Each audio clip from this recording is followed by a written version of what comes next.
For my landing gear lever, I got the two sides cut out. I have to drill the holes and the corners,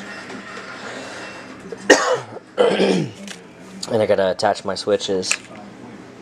But this is the basic lever. I had to use two springs because the size I needed, they only had a certain size. But as you can see, here, pull that so they can see. You know, it works exactly the way I need it to. So after everything, the only thing I've got to work on is going to be the end. But this, backwards. This will be like that. I'm going to spray paint it, of course. Hopefully have that up tonight.